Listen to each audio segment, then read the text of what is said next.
복음 안에 담긴 축복, 그런 제목으로 7번째 하나님의 말씀을 증거하겠습니다. 케냐의 빈민촌에서 실제로 있었던 일입니다. 나이로비, 그러니까 케냐의 수도죠.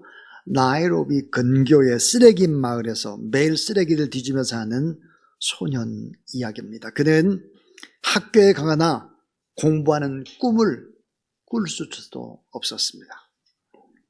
매일 쓰레기더미에서 먹을 것과 고물을 줍던 아이는 가족을 먹여 살리기 위해서 도저히 안 되겠다 생각하고 결국은 이제 범죄 조직에 들어갑니다. 마약 밀매를 하면서 자기 자신도 중독자가 되어서 죽을 위기를 넘기기도 했죠. 그러던 어느 날 쓰레기통에서 한 권의 책을 발견합니다. 그 책을 보는 중에 꿈을 꾸기 시작을 하죠. 이 소년은 청년이 되어서 자기 꿈을 이루기 위해서 영국으로 가기로 결심을 합니다. 그러나 영국은 빈민 출신이라는 이유로 비자 발급을 거부했죠. 청년은 포기하지 않고 6년이라는 시간 동안 계속해서 꿈을 꾸면서 이제 소송을 하고 그러면서 최선을 다해서 결국은 비자를 받아냅니다.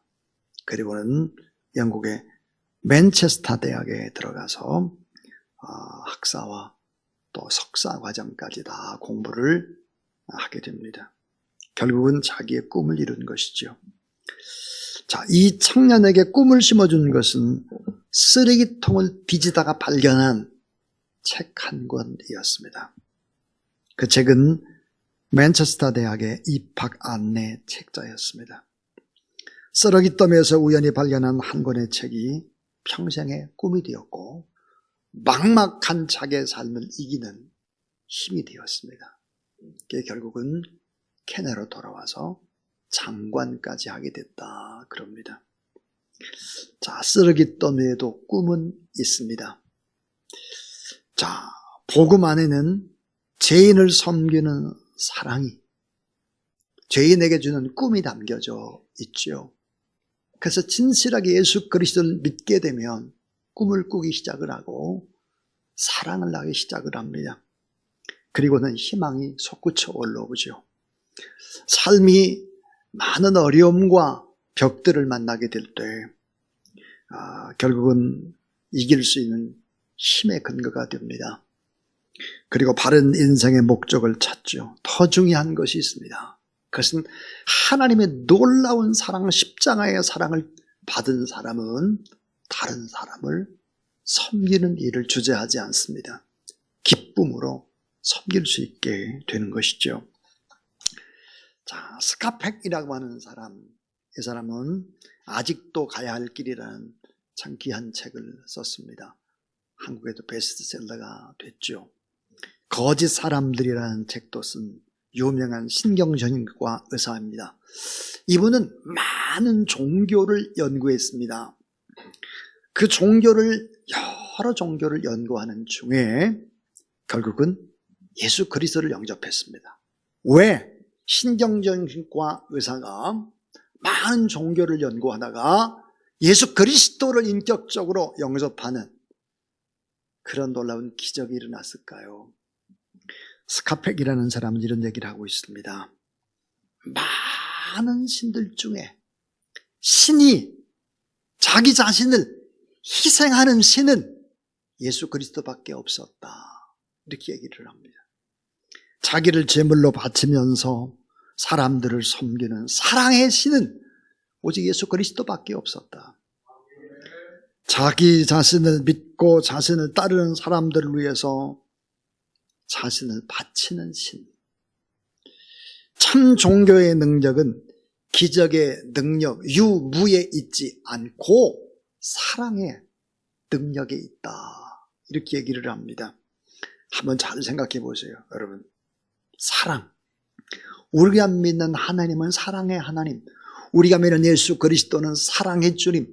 우리 안에 계신 성령은 사랑의 능력을 주는 성령이죠. 자, 복음 중에 최고의 복음이 뭘까요? 그것은 바로 죄인을 섬기는 은혜의 복음입니다. 자, 죄인이 받아야 될 형벌을 대신 받는 거예요. 대신. 예수 그리스도께서 우리가 져야 될 인생의 모든 짐과 가난과 저주와 질병과 그리고 사망까지도 다 담당하시는 것입니다. 죽기 위해 오시는 예수 그리스도, 섬기기 위해서 오신 예수 그리스도.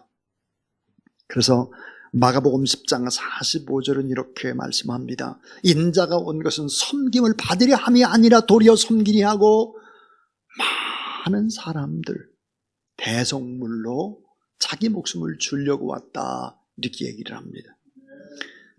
예수 그리스도는 누굴까요? 슈퍼맨이 아닙니다. 예수 그리스도는 누구실까? 슈퍼 서번트입니다. 큰 종입니다. 큰 하인입니다. 큰 노예와 같습니다. 자기를 내어주고 모든 사람을 위해서 죽으시는 예수 그리스도. 이 예수 그리스도를 만났기 때문에 스카텍은 예수 그리스도를 위해서 살아갈 수가 있었다, 그럽니다. 자, 예수님께서 죄인인 우리를 섬겨주시는 것도 복음이지만 예수님이 섬김받기보다 죄인들을 섬기는 그 삶 속에 복음이 담겨져 있는 것입니다. 섬김을 받는 것보다 섬기는 것이 삶을 더욱 풍성하게 한다고 하는 역설적인 메시지는 바로 복음 중에 복음인 것입니다. 자, 우리는 모두 다 행복을 원합니다. 그런데 행복의 비밀을 잘 모릅니다. 행복의 비결을 또 잘 몰라요. 마가복음 10장 45절에 그 비밀이 담겨져 있습니다. 남을 섬기고, 남을 섬기는데 자원해서 섬기고 희생을 하고 고난받고 억울한 오해를 받는 자리에도 섬길 수 있다면 행복이 담겨져 있다, 그렇게 얘기를 하고 있습니다. 오늘 저는 세 가지 귀한 하나님의 말씀을 전하려고 합니다. 이 첫 번째 교훈입니다. 따라서 예수님의 섬김은 사랑입니다. 예수님의 섬김은 온통 다 사랑입니다. 십자가 지시기 전날 밤에 예수님은 대담불을 떠오셨죠. 그리고는 수건을 허리에 동이시고 제자의 발을 씻기면서 섬김의 본을 보여줬습니다. 자, 칼이 권력과 힘의 상징이라고 한다면 수건은 섬김의 상징입니다. 발을 씻기시는 예수 그리스도. 바로 발을 씻는다고 하는 것은 무릎을 꿇는 행위입니다. 내가 무릎을 꿇어야 합니다. 섬기기 위해서는. 자, 발을 씻긴다고 하는 것은 바로 회복의 씻김을 의미합니다. 더러운 발을 깨끗한 발로 회복시켜주는 것이죠. 씻어주면 뭘까요? 용서하는 것입니다. 용서는 새 출발을 의미하죠. 용서는 다시 일어설 수 있도록 주는 희망을 말합니다. 더러운 그릇을 다시 쓸 수 있도록 하는 희망이죠. 보통 수련이라든지 여름 성경학교라든지 또는 사랑의 동산, 코리아 에클레시아라든지 이런 영성 집회 마지막 날 밤에는 세족식을 하죠. 근데 세족식을 할 때는 다 웁니다. 특별히 발을 씻겨준 사람도 울고 씻김 받는 사람도 펑펑 웁니다. 눈물이 나죠. 왜 그럴까요? 고단한 인생, 무거운 삶의 중력에 눌려서 살아온 발을 누구에게나 맡겨주질 않습니다. 여러분의 발을 누가 씻겨줬습니까? 다 대부분 내가 씻죠. 근데 그 고단한 발을 남이 사랑으로 씻겨준다고 하는 것은 눈물이 나는 것입니다. 누구나 할 수 있는 일이 아니죠. 발을 씻기는 섬김 속에는 놀라운 진리들이 담겨 있습니다. 그것은 뭘까요? 꿈을 심어주는 사랑입니다. 꿈을 심어주죠. 섬김은 늘 언제나 꿈을 심어줍니다. 자, 베드로를 처음 예수님이 만났습니다. 예수님이 베드로를 보자마자 이렇게 말씀했습니다. 너는 장차 게바가 되리라 그랬습니다. 여러분, 게바 베드로입니다. 반석입니다. 지금 내가 시몬의 아들이지만 장차 게바가 될 거야. 지금은 불면 날아가는 먼지와 같지만 넌 거대한 반석이 된단다. 또 갈릴리 바닷가에서 예수님 베드로를 바라보시면서 이렇게 말씀을 했습니다. 내가 사람을 낚는 어부가 되리라 그랬습니다. 지금 호구지책으로 먹기 위해서 물고기를 잡는 그런 신세지만, 어부지만, 그러나 사람을 세우고 사람을 키워주고 사람을 자라나게 돕고 사람에게 희망과 꿈을 심어주는 그런 귀한 사람이 될 것이다라고 꿈을 심어줬습니다. 사도 바울, 이전의 이름 사울이 처음 예수 그리스도를 만났습니다. 그때 다메섹 도상에서 예수님은 이렇게 말씀을 했습니다. 너는 이방인들에게 복음을 전파하도록 택한 나의 그릇이다 그랬습니다. 얼마나 엄청난 얘기입니까?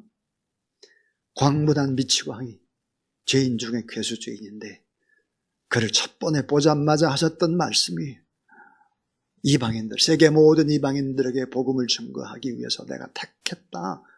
너는 나의 그릇이다 그랬습니다. 꿈꾸는 사람, 이런 꿈을 품은 사람들은 어떤 일을 할까요? 자기 자신을 가꿀 줄을 압니다. 목적 지향의 삶을 살죠. 삶을 결코 낭비할 수가 없습니다. 왜요? 내 안에 꿈이 있기 때문이죠. 섬김이라고 하는 것은 씻김이고 회복이고 또 꿈을 주는 것이고 그것은 바로 아껴주고 키워주는 사랑입니다. 이 섬김 속에 아주 중요한 것이 담겨있는 섬김이라고 하는 것은 바로 실력과 능력을 갖추도록 도와주는 사랑입니다. 사람들이 예수 그리스도를 만나면 변화됩니다. 왜 그럴까요? 골로새서 2장 3절 우리가 잘 아는 말씀입니다. 따라하세요. 그 안에는 지혜와 지식의 모든 보화가 감추어져 있느니라. 그 안에 예수 그리스도 안에는 모든 지혜와 모든 지식과 모든 보화가 감춰져 있다 그랬어요. 그러니까 예수 그리스도를 만나고 예수 그리스도를 생각하고 그분의 말씀을 따라 살아가고자 한다면 다 뭐가 되느냐? 실력과 섬김의 실력과 섬김의 능력을 갖추게 된다 하는 것입니다. 자, 두 번째 교훈입니다. 잘 섬기기 위해서 예수님의 성품을 닮으라입니다. 여러분, 사랑하면 닮습니다. 엄마, 아빠 100% 닮습니다. 보통 엄마, 아빠가 그래요. 속썩인 애들 바로 참 누구 닮아서 저러냐.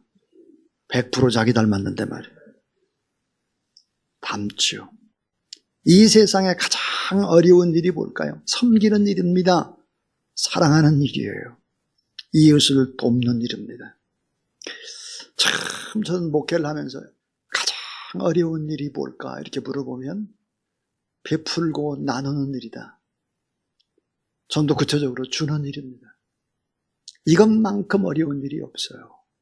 왜냐하면 뭔가를 줄 때는 받는 상대방의 마음과 상대방의 입장과 상대방의 형편과 이런 것들을 배려하지 않으면 오히려 주는 것이 역효과가 나기 때문입니다. 사람을 돕는 일 어렵습니다. 사람을 치유하는 일 어렵죠. 꿈을 주는 일도 어렵습니다. 성장하도록 이끄는 일 어렵습니다. 소리 없이 나누고 베푸는 일 쉽지 않습니다. 쉽지 않기 때문에 예수님께서 우리에게 부탁하신 것입니다. 자, 옳고 그름보다 훨씬 더 중요한 것이 있습니다. 자꾸 옳고 그름을 따지는 세대에 우리가 살죠.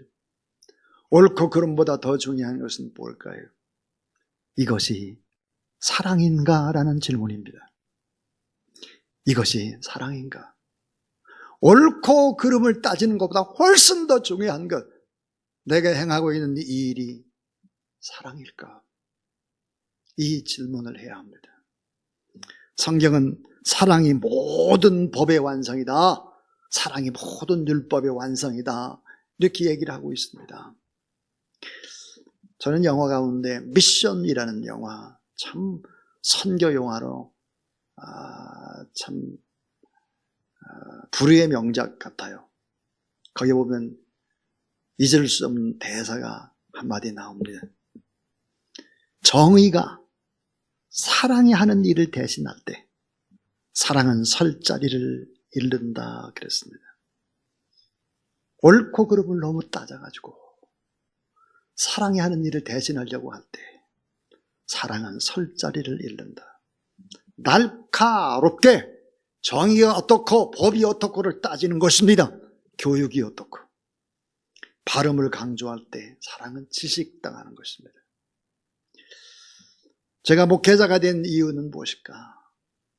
전 빈민촌에서 참 어떻게 하면 저분들을 잘 도울 수 있을까를 고민했습니다. 섬김에는 크게 두 가지가 있다고 생각을 합니다. 그 하나가 뭐냐면 사회 구조적인 모순을 해결하는 것입니다. 사회 구조적인 모순들. 이 구조적인 틀이 잘못되면 이 틀을 고치는 것이죠. 다시 말하면 정의를 세우는 일을 하는 것입니다.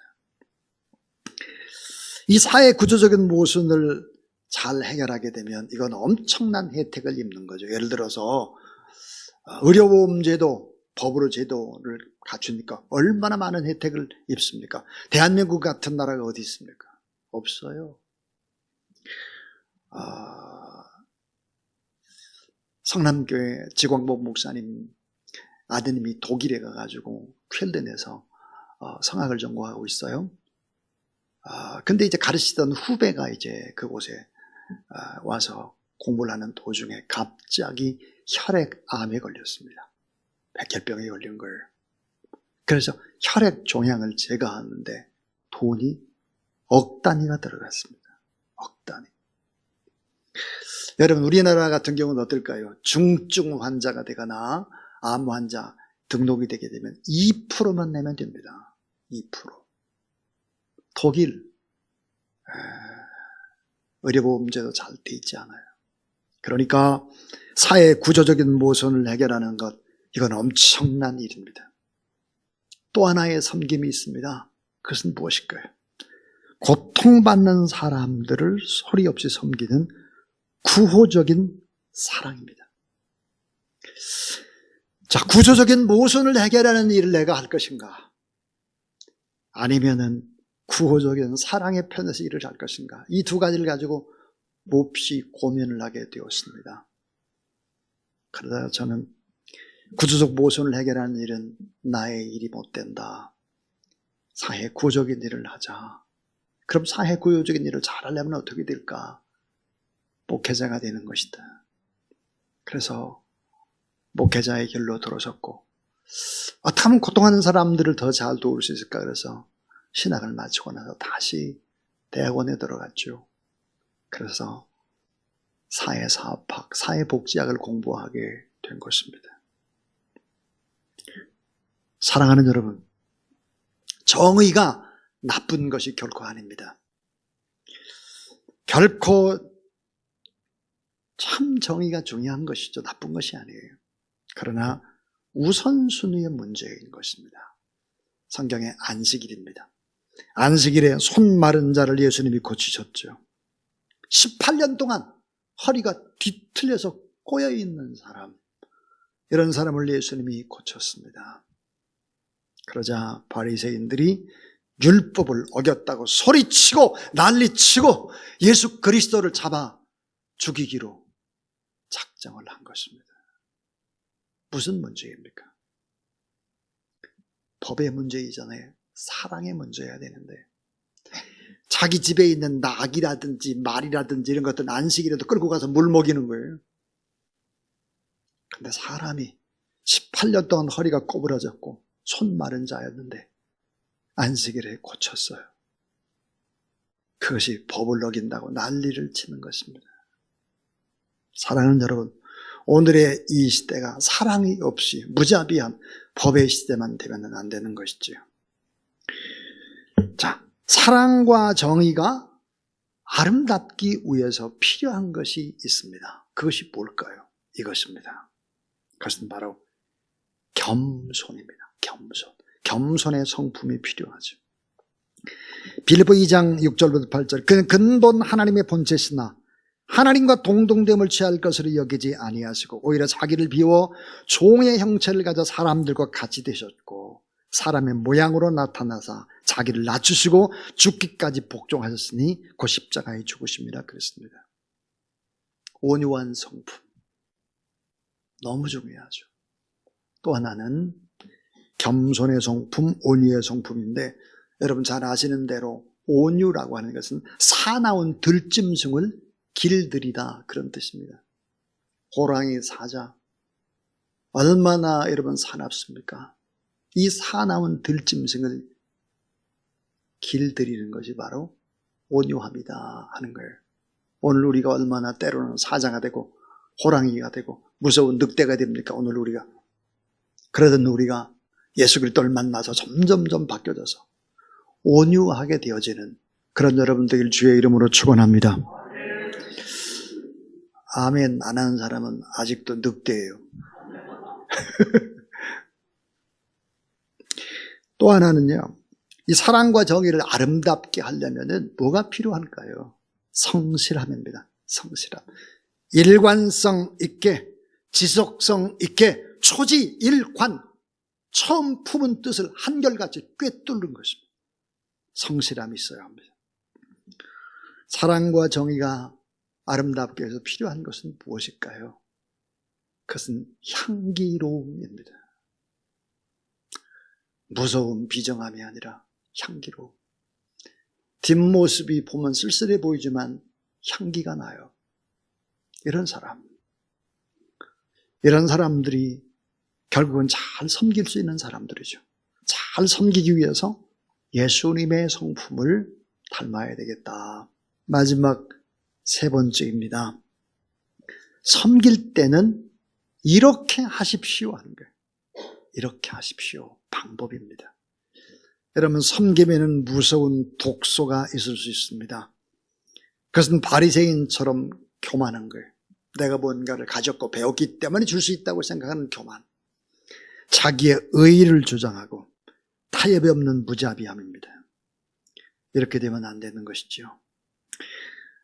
제레미 테일러라고 하는 사람이 이런 귀한 말을 했습니다. 묻히기를 사랑하라. 드러나지 말고 소용이 묻히라는 거예요. 묻히기를 사랑하라. 존경받지 못하는 것을 애석하게 여기지 말라.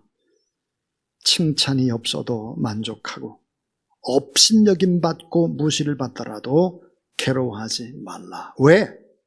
하나님이 다 보시고 아시기 때문이다. 살아계신 하나님 앞에 일을 할 때 억울한 일이 얼마나 많습니까?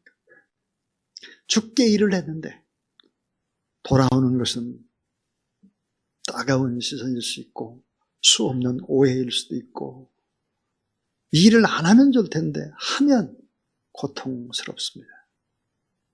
그러나 그 일은 우리가 꼭 해야 되는 일이죠. 하나님을 바라보고 하라. 그래서 성경은 이렇게 얘기하죠. 자, 섬길 때 어떻게 해야 되겠는가? 마태복음 6장 3절부터 4절. 넌 구제할 때 오른손이 하는 것을 왼손이 모르게 하여 내 구제함을 은밀하게 하라. 은밀한 중에 보시는 너의 아버지께서 따라하세요. 너의 아버지께서 갚으시리라. 하나님 앞에서 하면 하나님이 다 갚아요. 하나님이. 근데 하나님이 갚아주시는 것이 금방 갚은 것도 있지만 보통 10년, 20년, 30년 이렇게 흘러가고 난 다음에 갚으시는 것도 너무 많은 것 같아요. 섬길 때 이렇게 섬기는 은밀하게 섬기자 하는 것이죠. 드러내지 말고 섬기자. 섬겼으면 나팔을 좀 불지 말고 조용히 드러내지 말고, 그 다음 작은 일부터, 작은 자부터 섬기자 하는 거예요. 마태복음 25장 21절, 그 주인 이르되 잘하였도다 착하고 충성된 종아, 내가 적은 일에 충성했으며 내가 많은 것을 내게 맡기리니 내 주인의 즐거움에 참여할지어다 하고 그랬습니다. 또 마태복음 25장 40절, 임금이 대답하여 이르시되 내가 진실로 너희에게 이르노니 여기 내 형제 중에 지극히 작은 자 하나에게 한 것이 곧 내게 한 것이다. 지극히 작은 자에게 한 것이 예수님께 한 것이다. 그러니까 작은 일, 작은 자를 섬기라 하는 거예요. 근데 여러분, 네 번째가 제일 중요합니다. 이 네 번째가 너무 중요해요. 이게 뭘까? 성숙한 섬김은 섬김도 받을 줄 아는 것이다. 자, 성숙한 섬김은 섬김도 받을 줄 아는 섬김인 거예요. 섬김 가운데 가장 역설적인 섬김은 섬김을 받는 섬김입니다. 예수님이 이것을 보여줬죠. 요한복음 13장 8절에 예수님이 이제 제자의 발을 씻길 때, 베드로의 발을 씻기려고 할 때 베드로가 이렇게 얘기를 합니다. 베드로가 가로되 내 발을 절대로 씻기지 못하시리이다. 예수께서 대답하시되 내가 너를 씻지 아니하면 따라하세 네가 나와 상관이 없느니라. 예. 무슨 말일까요? 섬김도 받아봐야 너도 다른 사람의 발을 씻길 수 있는 거야.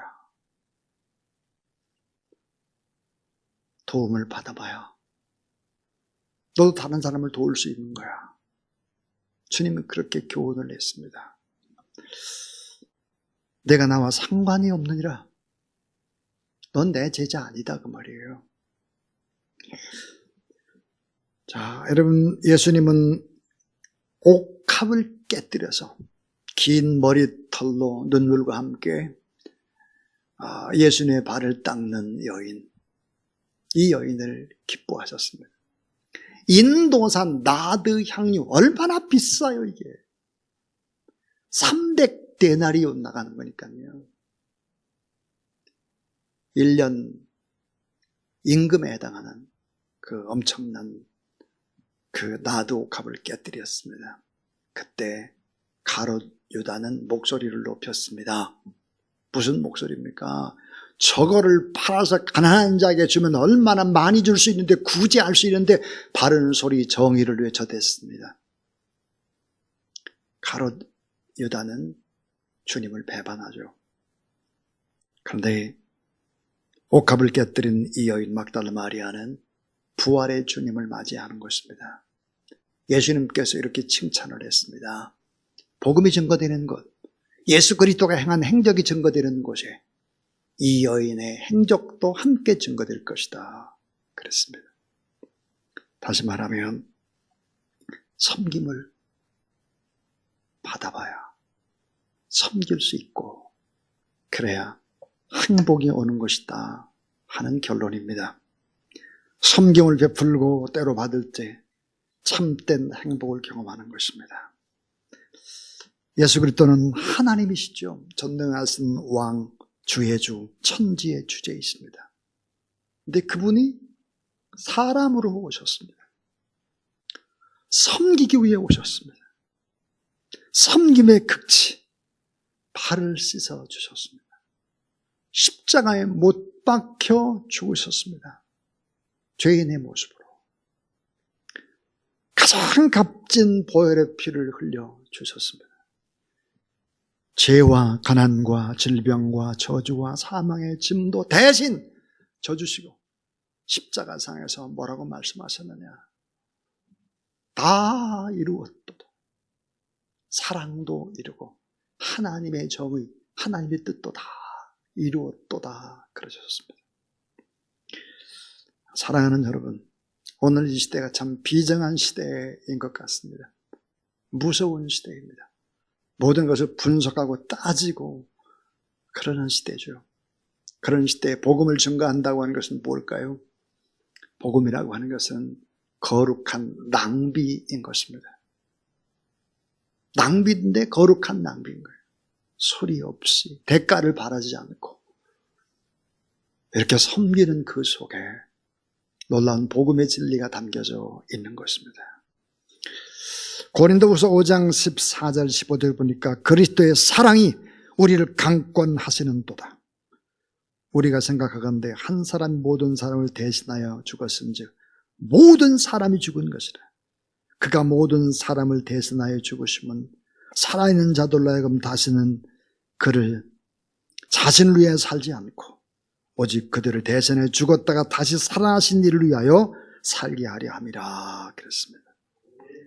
이제 저는 설교를 마치면서 마지막 글 하나를 결론 겸 기도를 대신해서 읽어보겠습니다. 자, 화면을 한번 보시기를 바랍니다. 세상에서 가장 크게 성공한 경우는 하나님 자녀의 신분으로 종 노릇하는 즐거움을 아는 것이다. 반대로 이 땅에서 가장 큰 실패는 하나님의 자녀가 아니면서 왕인 듯 사는 것이다. 다스려야 할 사람이 섬기는 것, 이것이 그리스도 교회의 윤리이며 주님께서 권하시는 삶의 방식이다. 신앙은 삶의 스타일을 포함한다. 섬김의 사랑이 최고의 축복이다. 예수 그리스도의 섬김은 사랑입니다. 잘 섬기기 위해서 예수 그리스도의 성품을 닮아보십시오. 섬길 때는 이렇게 해보십시오. 은밀하게 드러내지 말고 작은 일 작은 자를 섬겨보십시오. 그러나 성숙한 섬김은 섬김도 꼭 받을 줄 알아야, 받아봐야 베풀기 마련입니다. 이런 하나님의 은혜가, 섬김의 은혜가 여러분에게 있게 되기를 주의 이름으로 축원합니다.